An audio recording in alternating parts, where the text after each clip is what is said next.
My name is Jacob, and I've decided to share my story with you all. I never thought I would do that, but I have to. I really need your advice because this is a dead end situation. I'm 14 years old, and I have all my life ahead of me. But this story, it has divided my life into before and after. The first time I saw my mom's friend was at a concert. She was sitting alone, but the aura around her was special. She looked like she was from another decade. She was wearing a long dress, which made her look like a real lady. Almost no makeup on, only a touch of lipstick. And these curves of hers, she looked stunning. I asked my mom about her. She told me her name was Angie, and she has recently moved to our town. During the concert, I kept looking at Angie. Her every move was elegant. I've never thought girls could be so wonderful. After the concert, Angie came to my mom, and I was just standing there. I listened to her every word, and she didn't even glance at me. Angie was a witty storyteller.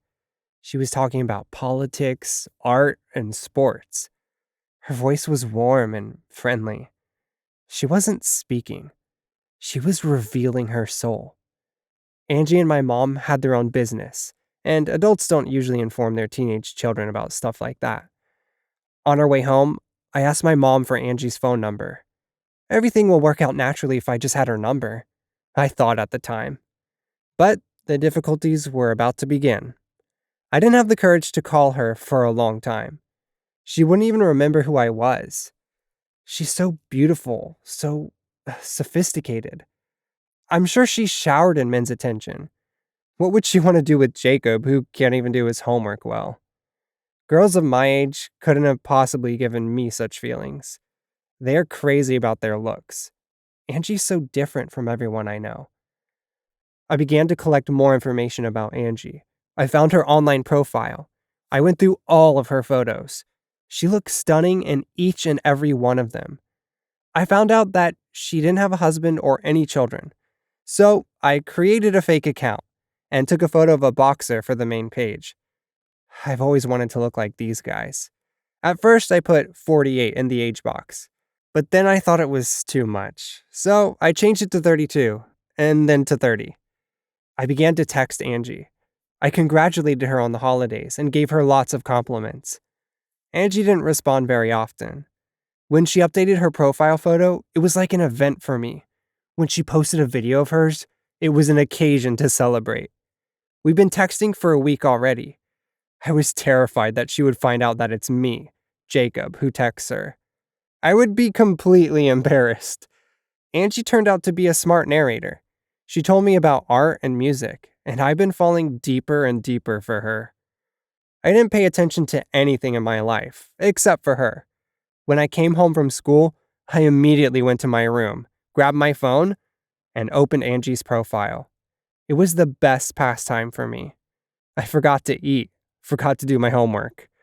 Angie was the only one who existed for me.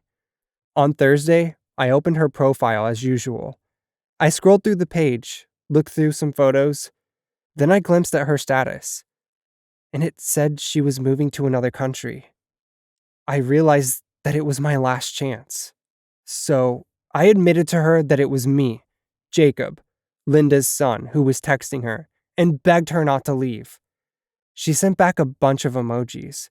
She said she never thought she had been texting a teenager. I felt both flattered and doomed. Yet still, Angie left the country, and I still can't forget her. I asked my mom a lot of things about her. She said I have an overactive imagination, but I can't forget a single thing about this woman.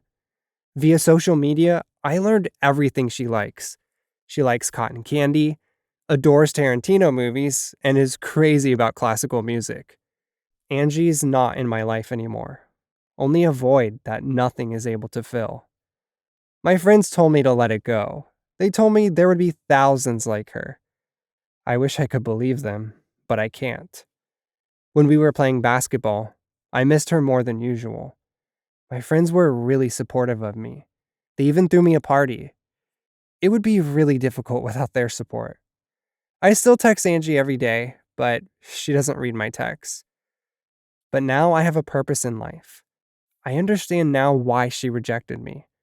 I was too young for her. I don't have a bank account. I don't really have anything. But one day, everything will change. I still have Angie's phone number. When I get really sad, I dial the number, but drop the call right away. I never thought love could be so cruel. If I could choose between indifference and unrequited love, I would still choose the latter. It fills me up from the inside and tries to get out of my body all at once. Angie. So many feelings in that name. It's important for me to feel supported. Have you ever loved someone who's much older than you? Give me feedback. I want to know that I'm not the only one.